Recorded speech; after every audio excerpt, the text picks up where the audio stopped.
জলসা বসেছে আর এখানে পুতুল বিক্রি হচ্ছে, এর বিধান কি? খুব চমৎকার প্রশ্ন। এখন পুতুলগুলো দেখতে হয় কিসের? পুতুলগুলো যদি কোনো মূর্তি হয়, লক্ষ্মী, কালী, সরস্বতী, বিভিন্ন দেব মূর্তি যদি থাকে, এই মূর্তিগুলো বিক্রি করাও হারাম, বসতে দেওয়াও হারাম। আর যদি তারপরে বসে, এটা জলসা কর্তৃপক্ষ যারা আছে তাদের উপরে বাড়তে হবে।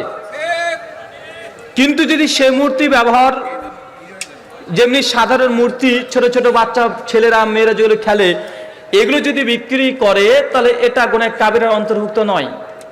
সহিহ বুখারী 4111 আম্মা জান আয়েশা রাদিয়াল্লাহু তাআলা আনহা বলছেন যে আমি বিয়ের পর একদা আমি একটা পুতুল নিয়ে খেলা করছিলাম, আর আল্লাহ রাসূল দেখে সেটা হাসলেন।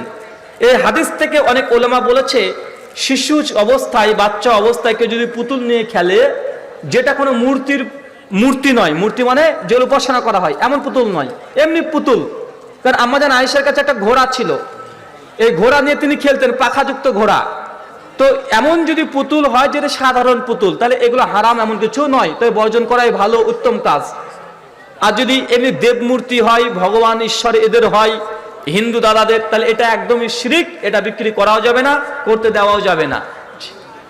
যে আপনারা হাঁটাহাঁটি করবেন না, নড়াচড়া করবেন না, যারা চলে যাবেন চলে যাবেন, আর যারা বসবেন তারা নড়াচড়া করবেন না।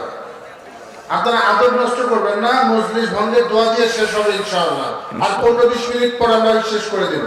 আপনারা সবাই বসেন, কেউ কাউকে উঠতে দিবেন না। জি, আসসালামু আলাইকুম।